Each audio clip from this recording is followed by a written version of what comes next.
Ce sont des enseignements. Et nous irons calmement, doucement. Et nous lirons peut-être beaucoup de versets parce que c'est de l'enseignement. Amen. Et ce mois, Dieu avait inspiré à notre Père, l'ange de l'Église. Nous parlons sur la maturité. C'est dans la maturité que l'homme grandit. C'est dans la maturité que l'homme peut servir Dieu. C'est dans la maturité que l'homme et Dieu bénit. L'homme bénit l'homme. Dieu bénit l'homme, pardon. Le maître donne l'héritage à son serviteur quand il est prêt. Donc, être prêt, ça veut dire que tu deviens mature. Amen. Amen. On avait dit, la maturité, selon les images, c'est quand quelqu'un atteint ou devient mûr, ou il a accueilli une expérience par rapport à quelque chose qu'il fait. Amen. Amen. On voit même dans des quartiers, on dit, ah, le vieux là, il est tellement mature, le papa là. Amen. Quand on parle de ses papas, il est mature dans le mariage. Et quand vous irez lui demander, vous verrez qu'il a 55 ans de mariage. Il en a vécu tant d'histoires et il a donné de bonnes résolutions. Amen. Amen. Et c'est ça un homme qui est mature. C'est un homme qui est arrivé à atteindre un certain niveau. Il fait bien des choses. Amen. Oh oui, la maturité selon Dieu, c'est ce que Dieu attend de nous. Dieu ne définit pas les choses comme les images. Dieu, il attend de nous voir quelque part. Alléluia. Amen. Si Dieu t'attend, il veut te voir à Paris, tu es encore à Vierzon, sache-le qu'il y a l'écart. Amen. Amen. C'est ce travail que tu dois faire pour arriver jusqu'à Paris. C'est ce qui fera la preuve de ta maturité. Pourquoi? Parce que tu dois prendre le transport, il y aura des embûches, il y aura tant de problèmes. Et pour arriver là où le Père arrive, cela veut dire ce que Dieu veut de toi, ce que Dieu veut te voir. Comme des gens dans la Bible, que Dieu a témoigné de sa maturité de Dieu comme des gens comme des Job. Dieu dira, as-tu vu mon serviteur Job intègre? Pour être intègre, cela veut dire tu es mature. Yes. Celui qui est intègre, c'est celui qui marche dans la voie de l'Éternel, qui applique les commandements de Dieu et il sait que Dieu, il est tout pour lui. C'est lui qui est mature. Il fait la volonté de Dieu. Amen. On verra Job pendant tout son temps qu'il était dans des problèmes. Job n'avait pas nié Dieu parce qu'il avait la maturité que peu importe les problèmes, mon Rédempteur est vivant, il s'élèvera les derniers. Amen. Amen. Les hommes matures, ce sont les hommes qui adorent Dieu aussi. Pour adorer Dieu, c'est un langage de la foi. Il faut être mature pour adorer Dieu. Amen. Les problèmes sont tellement durs, mais tu adores Dieu. On adore Dieu avec la langue, avec la bouche. Amen. Amen. Ça, premièrement, c'est l'expression que les gens disent. Mais on sait que l'adoration, c'est beaucoup de choses. L'adoration, c'est ta façon de t'habiller, la façon c'est que tu es, tout ce que tu fais de bien devant Dieu. Et c'est aussi une adoration. On n'est pas là pour parler de l'adoration, on est là pour parler de la maturité, mais avec un élément facteur, la langue. Amen. Amen. La semaine passée, on avait commencé avec les syndromes de la langue. On avait dit, les syndromes, c'est juste un ensemble de symptômes. Je ne veux pas trop définir comme la médecine est définie, mais on doit donner quelque chose qui va rester dans la tête des gens. C'est juste un syndrome, c'est juste des symptômes. Amen. Amen. Ce sont des symptômes qui sont palpables, que les gens peuvent voir. Amen. Et que les gens peuvent détecter et les gens peuvent comprendre qu'il y a une maladie quelque part. Je m'explique, je veux paraphraser. Quelqu'un qui est malade, il y a les symptômes. Ou celui qui souffre de la malaria, il y a des symptômes. Ceux qui viennent de pays tropicaux savent, 3 jours de fièvre, il y a Makassi, les autres qui t'attaquent, automatiquement cessé de la malaria. Amen. C'est ça qu'on appelle les symptômes. Donc les symptômes définissent ou expliquent une maladie par des signes visibles. Amen. Ce sont les symptômes. Amen. Amen. Celui qui a la typhoïde, un bon médecin, il va lui poser des questions. Et tu as fait combien de jours tu pars pas à la toilette? Et quand il va expliquer, un bon médecin de pays tropical, cela veut dire de l'Afrique, il comprendra que celui-ci, effectivement, il a un problème avec la fièvre typhoïde. Amen. Donc du coup, tu vas voir le médecin te dire, tu as l'inclinaison intestinale. Amen. Cela veut dire, il y a des signes qui a permis à ton médecin de comprendre que ce monsieur, il est souffrant. Amen. Et notre médecin est notre Dieu. Notre Dieu n'a pas besoin de signes pour comprendre que tu es souffrant. Mais nous parlons ici de la syndrome de la langue avec les humains pour les humains. Cela veut dire dans l'ensemble de Dieu, comment serais-je capable de comprendre que mon frère a une maladie ou ma soeur a une maladie de la langue. Amen. Amen. Et la semaine passée, on avait expliqué, on avait parlé de beaucoup de choses. C'était dans le livre de Jacques, Jacques chapitre 3. On peut prendre du 1er jusqu'au 12e verset. Si vous lirez, vous parcourez la Bible, vous verrez, Jacques est en train de dire, nous branchons d'une manière et d'une autre. Mais il dit, celui qui a la capacité de maîtriser sa bouche ou sa langue, c'est un homme parfait. Amen. Amen. Donc on doit comprendre que dans la maturité, nous avons besoin d'être parfaits devant Dieu. Amen. Amen. Être parfait devant Dieu, c'est une nécessité pour un enfant de Dieu. Alors, si tu arriveras à contrôler ce qui sort dans ta bouche, et tu seras un homme parfait. Et si nous continuons toujours dans le même livre de Jacques, le chapitre 3, il dit, la langue, sont un petit membre, mais il s'invente de beaucoup de choses. Dans la bouche, il y a plein d'iniquités. Il y a des gens qui mentent facilement, ou ce qu'on appelle des frappeurs, des arnaqueurs. Ils le font avec la bouche. Donc on comprend que la bouche ou la langue, c'est un outil ou une outil de communication pour que nous puissions atteindre les objectifs concrets. J'avais parlé de ça la semaine passée. Amen. Amen. Et Jacques, il est en train de continuer de dire, il dit, dans la même bouche, nous bénissons, et dans la même bouche, et nous maudissons. Donc c'est impossible, on ne peut pas le faire. Amen. Amen. Sans plus tarder, nous allons entamer la troisième partie, la maladie spirituelle de la langue. Il y a des maladies qui sont spirituelles, mais ils apparaissent physiquement. C'est pour cela la Bible dira, en réalité dans l'homme, c'est l'esprit.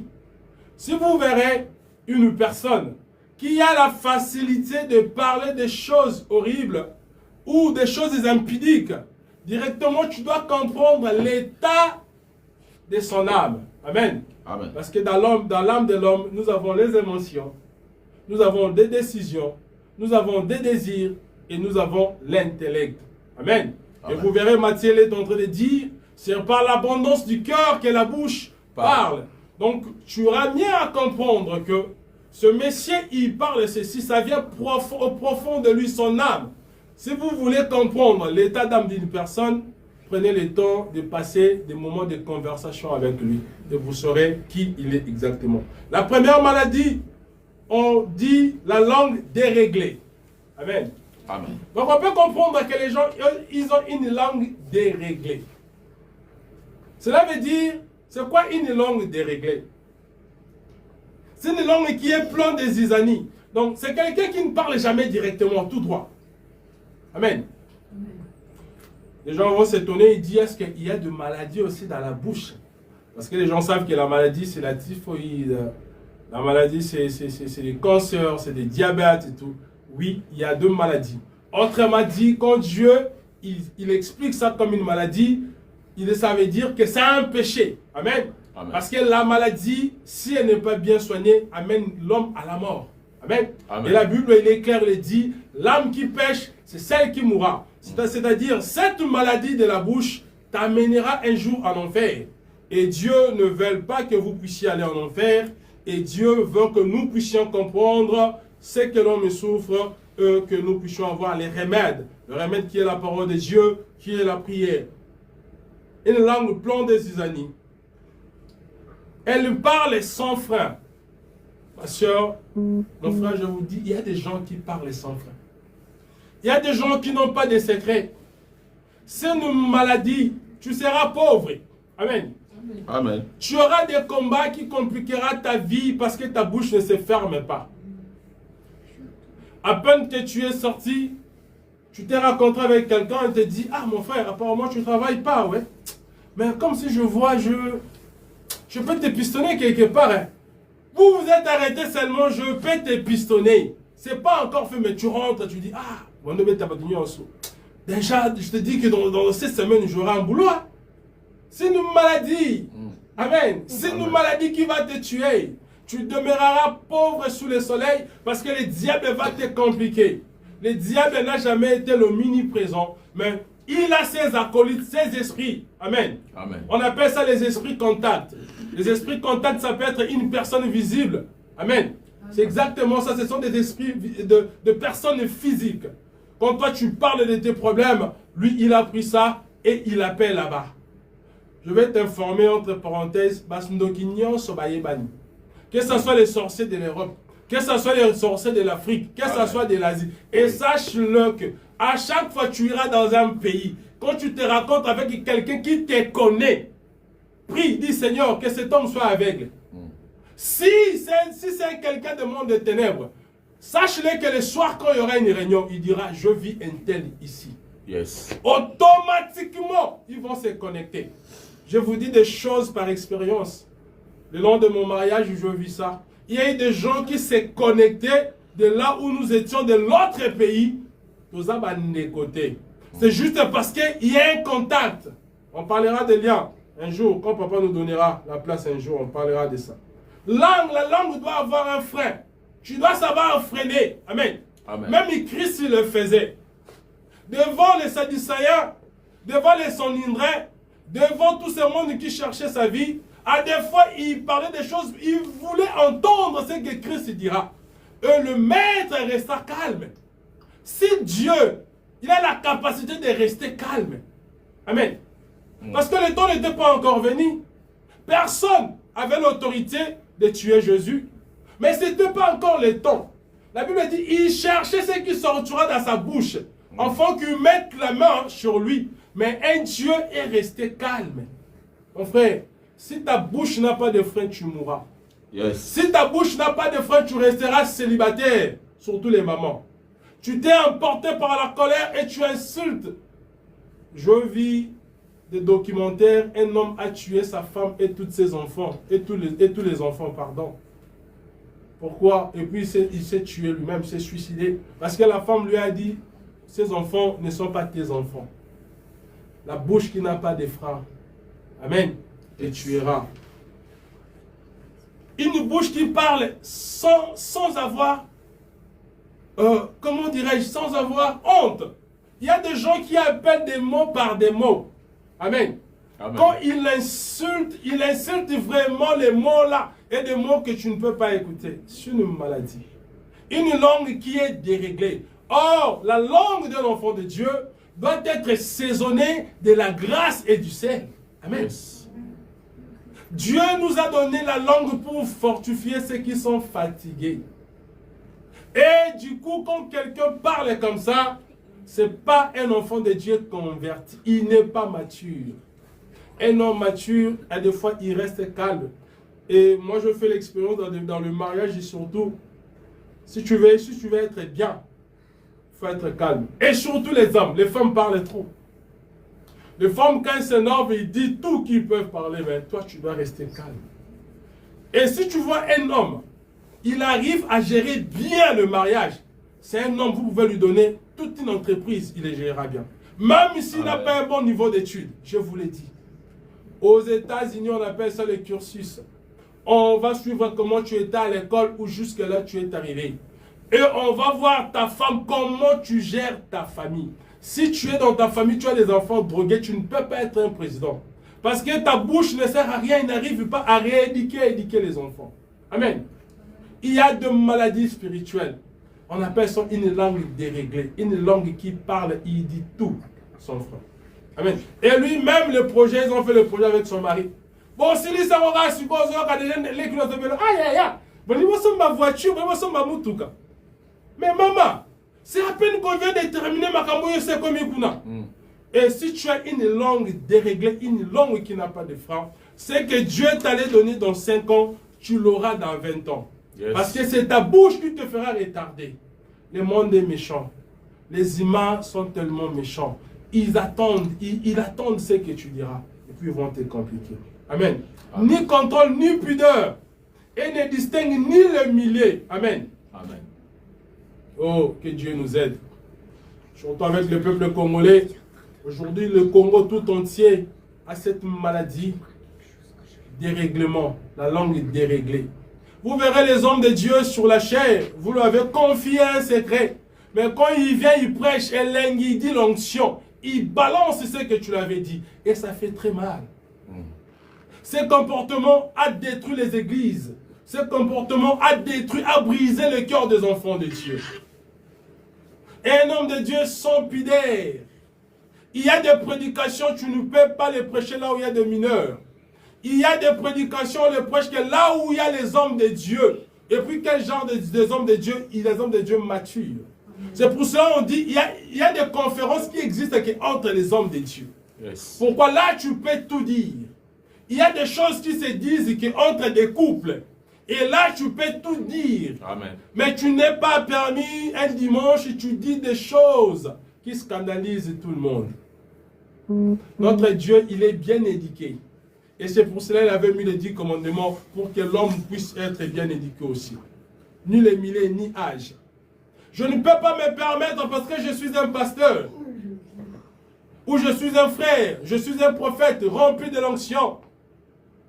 De crier sur une maman de 55 ans, c'est un péché.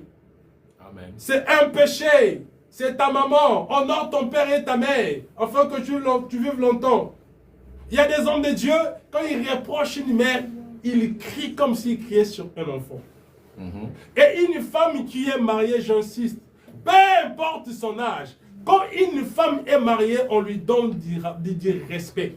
La Bible dit que le mariage soit honoré de tous. Amen. Que le mariage soit honoré. Celui qui est marié devant Dieu, devant l'État, devant la famille, peu importe son âge. Si vous êtes un homme de Dieu, vous êtes un célibataire, il faut savoir placer vos mots. Il a été honoré devant Dieu, devant tout le monde. Amen. Amen. Et c'est Dieu qui a institué le mariage, ce n'est pas les humains. Amen. On dit non, moi, dans la foi. Moi, nous, dans la foi, mais il a une expérience que toi, tu n'en as pas. Elle gère ce que tu ne gères pas. Alors, il faut savoir parler. Amen. Elle lui parle sans aucune considération des personnes qui l'écoutent. C'est la langue de loquace. Vous savez le loquace, non? Les gens qui parlent trop, ils parlent comme vous là. Vous savez, vous là. Les vous là, ce sont des fanfares. Là, ce sont des Sud-Africains. C'est en Zoulou, les vous là. Ça fait trop de bruit. Dieu est en train de dire dans le livre des Proverbes. Même un insensé, quand il s'est fait passer pour un intelligent. Alléluia. Amen. Il faut faire très attention avec la langue. Tu n'es pas intelligent. Tu parles dans un milieu où il y a très des intelligents. Ne parle pas trop. Reste calme. Et tu écoutes, tu notes. Et demain, tu parleras mieux. Et les gens aussi ne sauront pas quel est ton niveau. Mais les loquaces, ils ne maîtrisent pas ce que les gens disent. Et ils parlent trop. C'est comme un perroquet. C'est très mauvais. Surtout pour un serviteur de Dieu. Amen. Le sacerdoce est fait pour garder les secrets. Le sacerdoce, c'est l'art de garder les secrets. Et si tu es loquace, sache-le qu'on a besoin de la délivrance. Dieu, il doit délivrer ton âme afin que ta bouche ait de maîtrise. Amen. Amen. On dit, c'est la langue de loquace, des indiscrets, des querelleurs, des rapporteurs, des impolis, des insolents et des orgueillés. Aujourd'hui, l'église de Dieu est remplie des impolis. Écoute, ça va pas manquer votre respect de Wakenda dans moi. Moi, je suis hypocrite. Soit il y a qui phrase déjà dimi. Moi, je suis hypocrite, sache-le qu'il veut tout dire. Il vous dira tout sauf rien. Parce que lui n'est pas hypocrite. Non, tu n'es pas hypocrite. Tu es immature, c'est pour cela que tu parles comme ça. Tu ne sais pas devant qui tu parles. Tu ne sais pas qui il est. N'est pas permis de dire tout devant n'importe qui, il faut maîtriser la bouche. Amen. Amen. Je peux lire le proverbe 26, le verset 22. La Bible me dit ceci. Les paroles des rapporteurs sont comme les friandises. Les friandises, ce sont tout ce qui est goût à manger, ce qu'on appelle ici des goûters. Tout ce qui est sucré, des chocolats, des bonbons, elle descend jusqu'au fond des entrailles. Amen. Amen. Il y a des gens, quand ils viennent te parler de pasteur Dadi, tu as même à ton le baraté, tu vas te lever. Et puis la majorité des personnes qui ont cette langue, ce sont des sorciers. Ce sont des gens qui poussent les gens à s'agiter afin qu'eux puissent faire le travail. Amen. Amen. Si vous verrez parmi les signes de la sorcellerie, quelqu'un là, quand il se pose les pieds, il y a des séparations, il faut bien le regarder. Bon, comme des scories d'argent appliquées sur un vase de terre. Ainsi sont de lèvres brillantes et un cœur mauvais. Amen. Et Amen. Dieu même est en train de dire que cet homme, il a un cœur mauvais. Amen. Quand vous voyez que quelqu'un, à chaque fois quand il vient, il commence à parler, ah tu vois, la sœur là, c'est qu'elle m'avait dit. Mais comment les gens viennent seulement te dire les problèmes des autres? Et qu'est-ce qui prouve que quand tu dis, quand tu me racontes de l'autre et tu racontes jamais de moi aussi de l'autre côté? Amen. Amen. Il faut faire très attention, très attention pendant que nous marchons sur la terre. Le monde est devenu tellement compliqué et il y a plein de choses qui nous comportent, qui fait du mal. Je suis toujours dans le livre des Proverbes 26. Maintenant, je rentre un peu derrière, je prends le verset 20. Bon, puis, faute de bois, le fait s'étend. Et quand il y a point de rapporteurs, la querelle s'apaise. Amen. Amen. Quand il n'y aura pas de gens qui viendront susciter de la haine parmi les enfants de Dieu, c'est-à-dire, quand il n'y aura plus des immatures dans l'œuvre de Dieu, vous verrez que l'évangile avance. Amen. Amen. La sœur de Moïse, il s'est fait passer pour l'immature. Elle a appliqué l'immaturité devant l'homme de Dieu. Elle a calomnié l'homme de Dieu. Et on sait, Dieu lui a frappé d'une maladie de lèvres. Amen. Soyons vraiment sages. Nous devons accroître chaque jour dans la parole de Dieu. Apprenez à maîtriser nos langues. S'il ne faut jamais dire, ne les dis pas. Vous savez, aujourd'hui, quand on a grandi dans la foi, on commence à se repentir. Il y a eu des combats que nous-mêmes, on l'a attiré près de nous. Parce que tu aimes dire la vérité. Il y a des vérités, il ne faut pas les dire maintenant, il faut attendre. Amen. Amen. Vous savez, Jean-Baptiste, c'était la vérité, non? Il avait dit au roi. Mais il y a une prophétie qui était quelque part. Que Jézabel cherchait à couper la tête d'Élie. Mais lui, sa vérité, comme il était venu avec l'esprit d'Élie, on l'a coupé la tête. C'était une bonne vérité au roi. Amen. Amen. Apprenons à se maîtriser. On aura une longue vie sur la terre. Amen. Deuxième maladie, la langue enflammée. On dit ceci, cette langue, elle parle avec emphase. Vous savez, les gens qui parlent avec emphase, cela veut dire, les gens, quand ils te racontent des choses, ils exagèrent. Elle t'avait vu devant l'hôtel, mais il dit que je les avais vus, ils sortaient vraiment de l'hôtel, ils étaient côte à côte là en amoureux. Amen. Amen. Là, ce sont des langues enflammées. Même les thèmes, hein? Langue enflammée. Donc, quand il parle, il y a le feu qui sort dans la bouche. Il détruit tout. Et l'art de transmettre aux interlocuteurs les sentiments négatifs pour les amener à aggraver des situations. Je vis des gens qui n'ont jamais voulu se battre. Mais tellement que la personne qui était les rapporteurs, la forme qu'il racontait et il donnait des exemples. Papa, même si tu n'avais pas l'envie de te battre, tu vas te battre. Pasteur, je vis quelqu'un, il dira à un garçon, je viens insulter ta maman. Si tu ne te bats pas, tu n'es pas un homme. Imagine-toi, on te dit comme ça. Et tu n'es pas mature. Tu ne sais pas que la violence ne résout pas tout. Et tu vas te battre. Et tu vas te mettre dans des problèmes. Amen. Bon, quand quelqu'un parle avec emphase, elle parle avec des gestes. Quand elle parle, elle emploie même des mots. Elle formule même des phrases qui ne te donnent pas la paix. Avec la voix, avec des gestes. il montre tout ce qui s'est passé. Or, ce n'est pas le cas pour un enfant de Dieu. Est-ce que tu es obligé de dire des choses seulement? Tu ne peux pas aussi parler. Amen. Amen. Tu ne peux pas aussi parler. Je suivais un théâtre dernièrement. Ce théâtre m'a donné une bonne leçon. Et c'était une sœur. Elle était obligée d'expliquer la vérité à son grand frère. Et vraiment, la vérité, c'était une bonne vérité. Non, c'était une fille qui devait expliquer la vérité à sa belle-sœur. Son grand frère avait une femme à l'extérieur. Elle avait fait un enfant. Mais la vérité qu'elle avait expliquée, ça traumatisait la femme. Et la femme a quitté la maison, elle est sortie. La femme aussi ne connaissant pas Dieu, des gens qui viennent à l'église, mais des gens qui ne connaissent pas Dieu. Il y a une différence des gens qui viennent à l'église et des gens qui connaissent Dieu. Les gens qui connaissent Dieu, même à Makamoyindi, tu es choqué. Le mari a triché, le mari a eu des enfants de l'autre côté, mais tu rentres au pied du maître, l'homme mature, une femme mature, et elle commence à pleurer devant Dieu. Seigneur, qu'est-ce que je fais? Mais la femme, elle n'était pas mature, elle n'était pas mûre, elle ne connaissait pas Dieu. Elle est allée dans des bars. Et là où elle était partie, qu'est-ce qui s'est passé? Elle était grosse, elle ne savait pas. Or que pendant la chose que son mari était sorti parce qu'ils avaient un problème d'enfantement. Or que Dieu lui avait fait grâce, elle était déjà enceinte. Mais elle ne savait pas. Et comme elle était allée en bar, elle a pris du whisky. Et la fille qui était venue soi-disant la consoler, c'était une lesbienne, une sorcière. Quelqu'un de magie, de haut placé. Vous voyez, la langue enflammée, ça fait enflammer les choses à la maison. Et voilà maintenant comment le diable commence à travailler. Et qu'est-ce qui s'était passé?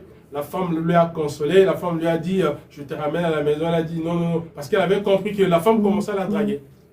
Elle a voulu fuir. En sortant, la femme a fait des incantations. Une voiture du monde obscur est sortie, a cogné la femme, parce qu'ils avaient besoin d'avoir un sacrifice, le bébé qui était dans son ventre. Amen. Vous voyez la langue enflammée. Comment ça a amené quelqu'un à tout perdre? Parce que la langue n'était pas calme. Amen. On peut lire 2 Timothée 2, le verset 16 à 17. La Bible me dit ceci. 2 Timothée, deuxième épître de Timothée, chapitre 2, le verset 16 à 17. Que notre Seigneur Jésus-Christ lui-même est Dieu, qui nous a aimés et qui nous a donné par sa grâce. Non, pardon, je suis sur à Thessaloniciens, excusez-moi. 2 Timothée. 2 Timothée, chapitre 2, verset 16, 17e verset. Voilà. Évite des discours vains et profanes, le rimeur, irrévérencieuse et bavardage impieux. Amen. Évitez les bavardages impieux, cela veut dire de parler des choses qui ne sont pas saines. Je répète, ta bouche, elle est faite pour parler de Dieu. Ta bouche, elle est faite pour adorer Dieu. Ta bouche, elle est faite que pour Dieu. Pour encourager ceux qui sont abattus. Amen. Lui-même, il dit, l'Esprit du Seigneur est sur moi, il m'a oigné. Il parlait avec la bouche. C'est sa bouche qui a déclaré que Dieu lui avait oigné pour faire un travail. Et le 17e, je continue le 16e verset. Car ceux qui les tiennent avanceront toujours plus dans l'impiété. Et leur parole rongera comme la gangrène. Les gens qui parlent toujours avec emphase, qui aggravent les choses, ils continueront toujours dans l'impiété, dans l'iniquité, dans le péché. Et on dit, c'est comme leur parole, elle est comparable à une maladie qu'on appelle la gangrène. La gangrène, ce sont des infections qui se passent au niveau de la peau. Et ça, une douleur que tu ne peux pas supporter. Imagine que Dieu est en train de comparer la langue d'un impie. Ça crée une douleur dans l'âme et dans le cœur de l'homme. Comme une maladie pareille. Si on peut comparer, rentrons seulement avec Job. Quand la Bible parle de la lèpre dans l'Ancienne Alliance, la lèpre, c'était généraliser toutes les maladies cutanées, donc de maladies de la peau. Il y a eu beaucoup de maladies de la peau. Si on peut expliquer ce que Job avait souffert, personne ne pourra les supporter. Il avait des douleurs intenses. Si Dieu arrive à dire, celui qui a une langue pareille, elle est comparable à une maladie de la sorte. Oh mon frère, ma soeur, il faut faire très attention avec des gens pareils. Combien de gens nous avons blessés aujourd'hui? Combien de gens, ils ont eu les dégoûts, ils disent, je ne servirai plus le Seigneur parce que, non, le pasteur là, c'est qu'il m'avait dit. Nous, on a eu cette grâce de passer entre les mains des hommes de Dieu. Quand ils te parlent, ils te brisent les cœurs. Quand ils te parlent, tu te sens que tu es inutile. Quand ils te parlent, ils te donnent même l'envie de quitter l'église. Il y a des hommes de Dieu qui sont pareils. Nous parlons de ces histoires dans l'église parce que c'est là où se passe le monde de l'iniquité aujourd'hui, c'est dans l'église. Les gens, ils ont converti leurs pieds. Les gens, ils ont converti les habits. Chaque dimanche, il a un devoir de s'habiller tout neuf. Il s'achète des habits tout neufs. Mais son cœur, son âme sait que Dieu en a besoin. Et sa bouche, il reflète tout, il dit tout. Il s'en fiche de ce que le Seigneur en veut. Que Dieu nous aide. Par tes paroles, tu seras jugé. Par tes paroles, tu seras condamné. Ces jours-là devant le Seigneur, il y aura la télé. Dieu n'a rien à te dire, il te dira c'est toi qui avais dit. L'homme pêche que par la bouche. Amen. Amen. L'homme pêche que par la bouche. Pour que tu puisses commettre l'adultère un homme marié, c'est par la bouche que tu vas draguer l'autre. L'homme pêche que par ses sentiments. Ces sentiments-là, ça finirait sortir par la bouche. La parole doit parler. Et Dieu bénit que par la bouche. Il dit, je te bénirai. C'était par la bouche. Il a créé les cieux et la terre. C'était par sa parole. On dit sa parole. Et comme de la pluie ne rentre jamais, sans pourtant que la terre ou le sol soient mouillés. Cela veut dire la parole de Dieu ne rentre jamais que sans qu'il bénisse quelqu'un. C'est par la parole le monde a été créé. C'est par la parole que tout existe. C'est par la parole que j'ai appris ce que je vous enseigne aujourd'hui. C'est par la parole que nous prions Dieu. Et si cette même langue, si cette même parole, aujourd'hui c'est la base de la séparation en l'Église. C'est à la base de la séparation dans des mariages. C'est en base de la séparation dans des foyers. Et l'Église encore aujourd'hui c'est pur. Et surtout nous, je parle étant donné Congolais, nous les Congolais, nous aujourd'hui. Quand je regarde les TikTok des Congolais, j'ai tellement mal. Si vous voyez un peuple qui a une langue qui n'a pas de fin comme un Congolais, vous n'aurez pas l'idée. Je vois ce qui se passe dans des TikTok. C'est compliqué. C'est le monde de l'iniquité. Que Dieu nous aide. La Bible continue. C'est la langue des malhonnêtes. Amen. Amen. Les gens qui ont des langues enflammées, ce sont des malhonnêtes. Des menteurs. Parce qu'il doit mentir, il ne dit pas la vérité. Amen. Celui qui dit la vérité apaise. C'est la langue des calomniateurs. Surtout vous les mamans, j'insiste sur les mamans. Ce sont des mamans qui ont commencé le problème avec David. Saoul a tué 1000. Et David a tué 10 000. C'était bien. Mais cela a suscité encore la haine dans le cœur de Saoul. Amen. Attention avec la langue. Attention. Moi, je bénis le Seigneur, on est un pasteur, je lui fais pas des simples. Moi, j'aime pas là, on dit quand l'homme de Dieu veut monter. L'homme de l'ancien. L'homme qui a la parole de Dieu. L'homme, quand il parle, il y a le fait. On n'a pas vu le fait depuis que tu as commencé jusqu'à la fin. Amen. Pourquoi ne pas être humble? Et Dieu, s'il y a le fait, est-ce que derrière c'est toi qui le feras descendre le fait? Est-ce que s'il y aura la guérison, c'est toi qui guéris les gens? S'il y aura la bénédiction, est-ce que c'est toi qui bénis les gens? L'orgueil. De médisance. Les gens sont très forts à critiquer l'autre. Regarde, lui ne s'habille pas bien. Même aujourd'hui dans l'église, il y a la différence. Il y a des problèmes sur l'habillement. Je ne sais pas si on est devenus des modélistes, si nous sommes devenus des mannequins, si on est devenus des sapeurs à l'église. Si tu veux saper, sape avec la parole, avale la parole de Dieu, avale la prière, sois un homme puissant en parole, sois un homme puissant en prière, sois un homme puissant avec des dons dans des hôpitaux, sois un homme humble. Nous avons besoin de gens pareils. Nous n'avons pas besoin de gens qui critiquent l'autre. Après, il y a des critiques comme ça, Tel que nous comprenons qu'il y a un catch moi quoi. Il y a des gens à Yébi, il y a bien beaucoup là au catch now. Surtout les Congolais, on est champions avec ça. Que Dieu nous aide. Que Dieu nous aide. Des diffamateurs, lui il change tout. Des provocateurs, des querelleurs, des impolis, des orgueillés et des escrocs. Amen. Il y a des gens qui sont des escrocs. Et puis cette maladie, vous savez, c'est une maladie qui est incurable.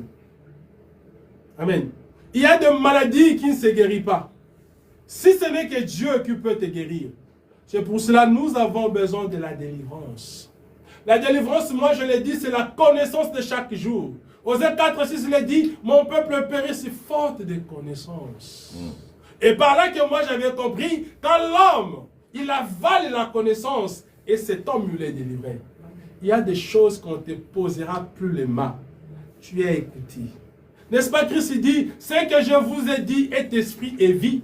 La parole de Dieu est esprit et vie. Ce que moi je suis en train de dire, Christ est en train de transmettre la vie. Derrière ce que moi je suis en train de dire. Amen. Un simple instrument. Nous cherchons de délivrance, nous montons dans les champs de prière. Mais sans la connaissance.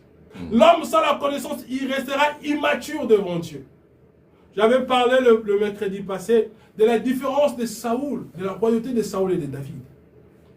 David a commis des choses, mais ce que Saoul avait commis, David ne le fera jamais. Saoul, il est parti tuer les sacrificateurs Abiatar. Et toute la génération, impossible, un oin. Il prend un oin de Dieu avec qui toute une généalogie de oins est partie. David ne le ferait jamais. David a tué Uri par sa convoitise. Uri, c'était un homme, oui, il faisait partie des tribus des enfants d'Israël. Mais il n'avait pas la même valeur devant Dieu qu'un sacrificateur. Attention. Un sacrificateur à l'époque, ce n'était pas de n'importe qui. Comme aujourd'hui, la sacrificature est devenue banalisée. Le sacerdoce est devenu banalisé. Des fois, tu as honte de dire, de présenter aux gens que tu es un pasteur, tu es un enfant de Dieu. Et surtout quand on dit Congolais, tout le monde sait, ah, un escroc. Tu as peur de dire que tu es un enfant de Dieu.